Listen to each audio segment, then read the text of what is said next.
అనకాపల్లి జిల్లాలో bulk drug park వ్యతిరేక పోరాటం రోజురోజుకు ఉధృతమవుతోంది. నక్కపల్లి మండలం రాజయ్యపేట మత్స్యకారుల ఉద్యమం నేటితో 12వ రోజుకు చేరుకుంది.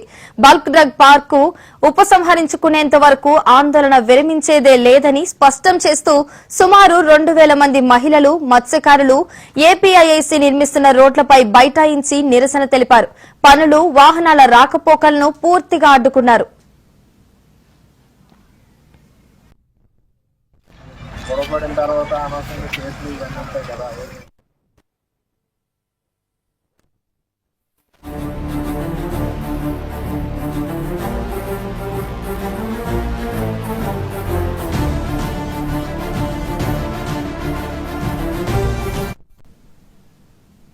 హోంమంత్రి వంగలపూడి అనిత స్పందించకపోవడంపై మత్స్యకారులు ఆగ్రహం వ్యక్తం చేశారు.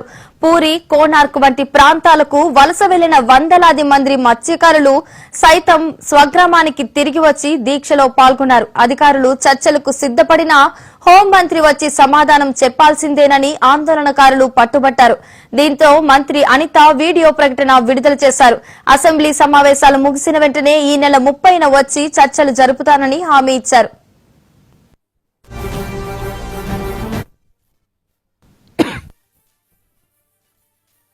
నా పేరు నెయ్యిల నాగభూషణరావు, ఆంధ్రప్రదేశ్ మత్స్య కార్మిక సంఘం రాష్ట్ర అధ్యక్షుడిని. విశాఖ జిల్లా నక్కపల్లి మండలం రాజీపేటలో కూడా చూస్తే ఆల్రెడీ ఒక కంపెనీ ఉంది. ఆ కంపెనీ ప్రారంభమై ఇన్ని సంవత్సరాలు అయినప్పటికీ కూడా ఈ చుట్టుపక్కల ఉన్నటువంటి 8 నుంచి 9 గ్రామాలు కూడా పేర్ క్యాన్సర్ కానివ్వండి, మౌత్ క్యాన్సర్ కానివ్వండి, అనేక రోగాలతో వచ్చి చాలా మంది, అంటే వీళ్ళు ప్రభుత్వాలు ఏ రకంగా మోసం చేసినా అంటే మీకు మంచి కంపెనీలు తీసుకొస్తాం, మీ పిల్లలకు మంచి భవిష్యత్తు ఇస్తాం, మీ భూములు ఇచ్చడం వల్ల స్థానికులకి అబద్ధం మాటలు చెప్పి మోసం చేస్తున్నారు. కానీ ఇచ్చిన తర్వాత ఏమవుతుందంటే పూర్తి జీవితాన్నే కోల్పోయే పరిస్థితి వస్తుంది. ఈ కంపెనీకి మేము అందరం కూడా వ్యతిరేకిస్తున్నాం. నక్కపల్లి జడ్పీటీసీ రాజీపేట. నా పేరు కాసులమ్మ. డైలీ చేపలకు మగవాళ్ళు వెళ్తే ఆ తెచ్చిన చేపలు ఆడవాళ్ళు పట్టుకెళ్లి అమ్ముకొని అదే జీవనోపాధి చేస్తూ ఉంటాము. అటువంటి గ్రామాన్ని మా ఈ బల్క్ డ్రగ్స్ వచ్చి ఎట్రు వచ్చిన తర్వాత కొంత పాడైంది. ఇప్పుడు అదే విధంగా ఇంకా ఊరికి దగ్గరలో ఈ బల్క్ డ్రగ్స్ పెడుతుంది. ఈ ప్రభుత్వం ఆ బల్క్ డ్రగ్స్ ఆపాలని మేము 13 రోజుల నుంచి పోరాటం చేస్తున్నాం. నిన్ననే అనిత మేడం గారు ఒక వాయిస్ పంపించారు. నేను వచ్చి మీకు న్యాయం చేస్తాను, నేను ప్రభుత్వంతో మాట్లాడతాను అని అన్నారు ఆమె. అది ఎంత వరకు మరి వెళ్తుందో తెలియదు. కానీ ప్రస్తుతానికి పోలీసు వారు అందరూ కూడా ఆర్డీఓ గారు మాట చేయడం వల్ల మేము అక్కడ ధర్నా ఆపి ఇక్కడ కూర్చోవడం జరిగింది. ఇప్పుడు బల్క్ డ్రగ్స్ కి కేటాయించినటువంటి 1800 ఎకరాలతో పాటుగా మరో 3000 ఎకరాలు కేటాయింపు చేయడం కోసం మరో 3000 ఎకరాలు తీసుకొని విషాన్ని వెదజల్లేటటువంటి విదేశాల్లో నిషేధించినటువంటి బల్క్ డ్రగ్స్ కంపెనీలను ఇక్కడ నెలకొల్పాలని చెప్పేసి ప్రయత్నం చేస్తా ఉన్నారు. రాష్ట్ర ప్రభుత్వం గత ప్రభుత్వం తీసుకున్నటువంటి అన్ని నిర్ణయాలని మేము పునఃసమీక్షిస్తామని చెప్పేసి కూటమి ప్రభుత్వం చంద్రబాబు నాయుడు గారు చెప్పారు. అయితే 2023 సెప్టెంబర్ 20వ తేదీన ఆనాడు వైసీపీ ప్రభుత్వం కాకినాడ జిల్లాలో కొత్తపల్లి, తొండంగి ప్రాంతాల్లో నెలకొల్పబోయే బల్క్ డ్రగ్స్ ని నక్కపల్లి మండలంలో ఈ రాజీపేట ప్రాంతంలో ఏర్పాటు చేయాలని చెప్పేసి నిర్ణయం తీసుకుంది. గత ప్రభుత్వం తీసుకున్న నిర్ణయాలను సమీక్షిస్తాము, ఆ నిర్ణయాల మీద మేము పునరాలోచన చేస్తామని చెప్పినటువంటి వారు మరి నక్కపల్లి మండలంలో ఈ ప్రాంతంలో బల్క్ డ్రగ్స్ కంపెనీలు నెలకొల్పాలని గత ప్రభుత్వం తీసుకున్న నిర్ణయాన్ని ఎందుకు వీళ్ళు సమీక్షించలేదు? ఎందుకు ఆ నిర్ణయానికి వ్యతిరేకంగా ఇక్కడ బల్క్ డ్రగ్స్ నెలకొల్పకుండా వీరు చర్యలు తీసుకోవట్లేదు? అంటే గత వైసీపీ ప్రభుత్వానికి ఇప్పుడు ఉన్నటువంటి కూటమి ప్రభుత్వానికి ఏమాత్రం వ్యత్యాసం లేదు. ఆ పేరు బాబ్జీ. ఎట్రో కంపెనీ వలన ఉన్నటువంటి గ్రామస్తులు కానీ తీవ్ర ఇబ్బందులు పడతా ఉన్నాం. ఈ రోజు బల్క్ డ్రగ్ పార్క్ తీసుకొచ్చి మమ్మల్ని అందరూ కూడా తీవ్ర ఇబ్బందులు పెడుతున్నటువంటి సందర్భాలు ఈ రోజు ఉన్నాయి. ఇక్కడ ఉన్నటువంటి మత్స్యకారులు మేమందరూ కలిపి ఈ యొక్క భూమిని గవర్నమెంట్ కి ఇవ్వడం జరిగింది. కానీ ఇప్పుడు ఉన్నటువంటి ప్రభుత్వాలు, ఇప్పుడున్నటువంటి వ్యవస్థ మత్స్యకారుల జీవన ఉపాధిని జీవన మరణ స్థితికి తీసుకొచ్చే విధంగా ఇక్కడ జరుగుతూ ఉన్నాయి. కాబట్టి ఈ నెల 14వ తేదీ నుంచి మేమందరూ కూడా మత్స్యకారుల శాంతియుత ధర్నా నిర్వహించడం జరిగింది. 12 రోజులుగా ఇక్కడ దీక్ష చేపడుతున్నప్పుడు కూడా ఇక్కడ ప్రభుత్వాలు గాని, ప్రజా ప్రతినిధులు గాని వచ్చి కనీసం అడిగినటువంటి పాపానికి పోలేదు. దాని ఫలితంగా ఈ రోజు మత్స్యకారులు మా కడుపులు మండి రోడ్డు మీద కూడా రావడం జరిగింది. అయితే ఈ హోమ్ మినిస్టర్ మా అందరికి కూడా ఈ 35వ తేదీన మీ అందరి దగ్గరకు వచ్చి మీ అందరికి కూడా ఏదైతే సానుకూలంగా ఉందో ఆ విధంగా చేసి పెడతామని చెప్పేసి అన్నారు. ఈ రోజు 13 రోజులు బట్టి ధర్నా చేస్తున్నాం. నిన్న ఏదో మాట చెప్పింది, ఆ మాట నిన్ను మేము ఆతగానే చేసింది కాబట్టి ఏదో ఉపకారం చేస్తుంది అనేసి మేము ఆమె చెప్పినట్టుగా ఫాలో అయ్యి మా నవతాత గుడి కాడ ధర్నా పెట్టుకున్నాం. చుట్టూ మా వాళ్ళు ఒక కంపెనీ వల్ల సౌరు అయిపోయిన తర్వాత దీపారిపోయినట్టు అయిపోయి ఇలా మా ప్రజలు లేమైపోతున్నారు. దాని గురించి ఒక్క కంపెనీ వల్లే మా వాళ్ళు ఇలాగ అయిపోతున్నారంటే ఇన్ని కంపెనీలు వస్తే ఏమైపోతాయని మా భయం. నువ్వు ఎక్కడైనా నీ కంపెనీయే కావాలమ్మా అనుకుంటే ఈ ఊరిని ఎత్తేసి మాకేమంటే కానీ మత్స్యకారులు పాటాడుకుంటే బతికి ఆధారం చూపించేసి మాకు జట్టి కట్టేసి మా ఊరిని ఎత్తేసి నువ్వు ఈ ఊరల్లా కంపెనీ కట్టేసుకో, డబ్బులు సంపాదించుకో. మాకి గూడే కావాలి, అంతకంటే మాకు ఎక్కువ ఏం వద్దు. మా ఓళ్ళు నీటి మీద కొంగలోటలు ఎక్కడ నీరుంటే అక్కడే బతుకుతారు కానీ ఇంకోలా బతకలేరు. నక్కపల్లి మండలం రాజీపేట గ్రామంలో 2800 ఎకరాల భూముల్లో బల్క్ డ్రగ్ ఫ్యాక్టరీలు పెట్టేదానికోసం తెలుగుదేశం ప్రభుత్వం అనుమతులు ఇచ్చింది. ఇప్పుడు పనులన్నీ కూడా సర్వేయంగా జరుగుతూ ఉన్నాయి. లక్షల రూపాయల్లో నష్టపరిహారం ఇచ్చి ఇప్పుడు ఏపీఐసి వాళ్ళు కోట్ల రూపాయల కంపెనీలకి భూములు అమ్ముకుంటా ఉన్నారు. భూములు కోల్పోయిన వాళ్ళు ఎవరైతే ఉన్నారో వాళ్ళకి నష్టపరిహారం తేల్చలేదు, ప్యాకేజీ తేల్చలేదు, ఉద్యోగాల సంగతి చెప్పలేదు. ఇప్పుడు ఈ బల్క్ డ్రగ్ ఫ్యాక్టరీలు అందరూ వచ్చి ఇక్కడ పరిశ్రమలు పెట్టి ఉపాధి ఎంత ఇస్తున్నారో చెప్పకుండా విషాన్ని వెదజల్లే పరిస్థితి కనుక చూస్తే గ్రామాలన్నీ కూడా ఖాళీ చేసిన పరిస్థితి ఈ రోజు వస్తుంది. ఇక్కడ అనేక రకాల జబ్బులతో బాధపడాల్సిన దాపురించే పరిస్థితి కూడా వస్తుంది. జనాలు రాబోయే కాలంలో తినడానికి ఆహారం కూడా దొరకలేనటువంటి పరిస్థితికి నెట్టబడతారు. ఇవన్నీ పట్టించుకోకుండా, ప్రజల అభిప్రాయాన్ని తీసుకోకుండా, ప్రజలకు నష్టపరిహారం ఇవ్వకుండా ప్రభుత్వం ఇంత వేగంగా ఇక్కడ కంపెనీలు పెట్టడం అనేటువంటిది దుర్మార్గమైనటువంటిది. కాబట్టి తక్షణం ప్రభుత్వం ఈ ప్రజల ఆరోగ్యాల్ని, ప్రజల సంక్షేమాన్ని దృష్టిలో పెట్టుకుని నిర్ణయాలు చేయాలి. ఈ చుట్టుపక్కల ప్రాంతాన్ని విషమయం చేసి దాన్ని ఏ మేరకు కాపాడతామనేటువంటిది కూడా స్పష్టమైన హామీ ఇవ్వాలని చెప్పి ఈ రోజు మేము సిపిఎం పార్టీగా డిమాండ్ చేస్తాం. గతంలో ఎట్రో కంపెనీ వచ్చిందండి మా ఊరి దగ్గర.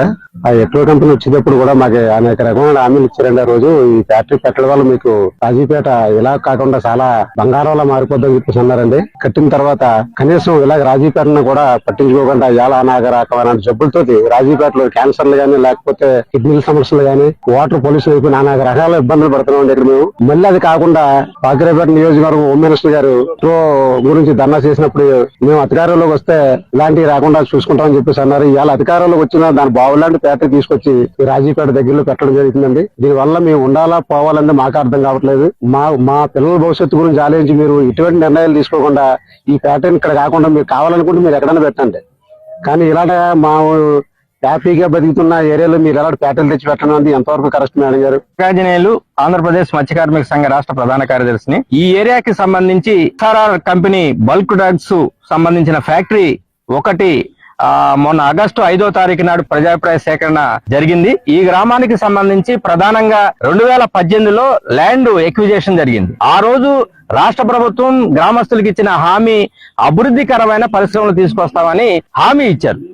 ఆ రోజు ల్యాండ్ ఎక్విజేషన్ కి సంబంధించిన భూమిని ఎస్ఆర్ఆర్ కంపెనీకి, బల్క్ డ్రగ్ కంపెనీకి దొంగచాటుగా ఇవ్వటం మూలంగా గ్రామం ఒక్కసారి ఉలిక్కిపడటం అనేది జరిగింది. దీనికి సంబంధించి ఇవాళ 13వ రోజు యాజిటేషన్ అనేది చేయటం అనేది జరుగుతుంది. అట్లాగే నిర్మాణ పనులు ఏవైతే ఉన్నాయో తక్షణం ఆపేయాలని చెప్పి గ్రామస్తులందరూ కూడా రోడ్డు మీదకి రావటం జరిగింది. అయితే గ్రామస్తుల డిమాండ్, ప్రధానమైన డిమాండ్ ఎస్ఆర్ఆర్ కంపెనీ ఏదైతే ఉందో దాన్ని రద్దు చేయాలి, తక్షణం ఆ పనులు ఆపాలి. ఇవి ఆపకపోతే ఈ తీర ప్రాంతానికి సంబంధించిన దీనికి అందుబాటులో ఉన్న గ్రామాలన్నీ మత్స్యకారులకి ప్రాణ సంకటన పరిస్థితి వస్తా ఉంది. రాజీపేట గ్రామంలో నెలకొల్పోతున్న బల్క్ డ్రగ్ పార్కు వద్దని మత్స్యకార సోదరులందరూ నిరసన దీక్షలు చేపట్టి ఈ రోజు 13వ రోజు చేరుకుంది. అయినా ప్రభుత్వం దీని మీద ఏ విధమైన చర్యలు తీసుకోలేదు. నిన్న భారీ స్థాయిలో సుమారుగా 5,000 మందితో రోడ్డు ఎక్కడంతో ఈ ప్రాంత నియోజకవర్గం ఎమ్మెల్యే హోమ్ మినిస్టర్ గారైన శ్రీమతి అనిత గారు ఒక ప్రెస్ నోట్ విడుదల చేయడం జరిగింది. 30వ తారీఖు నాడు ఈ గ్రామం వచ్చి ఈ సమస్య పరిష్కారం చేస్తానని ఆవిడ ప్రెస్ నోట్ లో పేర్కొన్నది. దాని వలన మత్స్యకార సోదరులందరూ ఆ రోడ్డు నుంచి పక్కకి నోకతాత గుడి దగ్గర టెంట్లు వేసుకొని నిరసన దీక్షని కొనసాగిస్తున్నారు. ఇప్పటికైనా సరే ప్రభుత్వ అధికారులు స్పందించి ఈ బల్క్ డ్రగ్ పార్క్ ని ఇక్కడ స్థాపించొద్దని, ఈ మత్స్యకారుల ఉద్యమానికి మా వైఎస్ఆర్ కాంగ్రెస్ పార్టీ తరఫున మేము పూర్తి స్థాయిలో మద్దతు తెలియజేస్తున్నాం. రాజాపేట గ్రామస్తులందరికీ కూడా పేరు పేరున నేను నమస్కారాలు తెలియజేసుకుంటున్నా. అమ్మ మీ నాకు తెలుసు మీరందరూ కూడా బల్క్ డ్రగ్ విషయంలో కొంత ధర్నాలు చేయటం, అదేవిధంగా ఈ రోజు మీరందరూ కూడా ధర్నా చేయడానికి ఈ రోజు బయటికి రావడం కూడా జరిగింది. అయితే నేను మీ అందరితోనే కూడా 2-3 మీటింగ్స్ కూడా పెట్టుకోవడం జరిగింది. అయితే మీ దగ్గరికి విలేజ్ లోకి రావడానికి నాకు ఎటువంటి అభ్యంతరము లేదు. దయచేసి మీరందరూ కూడా అర్థం చేసుకోవాల్సిన బాధ్యత కూడా ఉంది. ఎందుకంటే మీరందరూ గెలిచి ఈ రోజు నేను ఒక హోమ్ మినిస్టర్ పొజిషన్ లో మీరందరూ కూర్చోబెడితే నేను కూర్చోగలిగాను. ఈ రోజు మీ అందరూ ఓట్లు వేసి గెలిపించి గౌరవ ముఖ్యమంత్రి గారు పవన్ కళ్యాణ్ గారు కలిపి ఈ రోజు నన్ను ఇక్కడ కూర్చోబెట్టారు. కాకపోతే మీ అందరి దగ్గరికి రావడానికి నాకు ఎటువంటి అభ్యంతరము లేదు. కేవలం అసెంబ్లీ సమావేశాలు జరుగుతున్న కారణంగా మాత్రమే నేను మీ దగ్గరికి రాలేకపోయా. కంపల్సరీగా అసెంబ్లీ సమావేశాలు అయిపోయిన వెంటనే నేనే విలేజ్ లోకి వస్తాను, మీ అందరితోనే కూడా మాట్లాడతాను, మీ అందరూ సాధక బాధలు కూడా వింటాను. మనం అందరం కూడా ఒక కమిటీ కింద ఏర్పడి మీ తాలూకా డిమాండ్స్ ఏదైతే ఉన్నాయో ఆ డిమాండ్స్ అన్ని కూడా ప్రభుత్వం దృష్టికి తీసుకొద్దాం. ప్రభుత్వం దృష్టికి తీసుకొచ్చి ప్రభుత్వం ఏదైతే చెప్తుందో దాన్ని విని దానికి అనుగుణంగా మనందరం కూడా ఫాలో అవుదామని మీ అందరికీ కూడా తెలియజేసుకుంటూ, ఏ రోజైనా మీ అందరి బాగు కోరి మీ అందరి అభివృద్ధి కోరే నేను ఉంటానని మనస్ఫూర్తిగా మీ అందరికీ తెలియజేసుకుంటూ, అసెంబ్లీ కాగానే మీ అందరి దగ్గరికి వచ్చి ఊర్లోకి వచ్చి మీ అందరితోని కూడా మాట్లాడతానని తెలియజేసుకుంటున్నాను.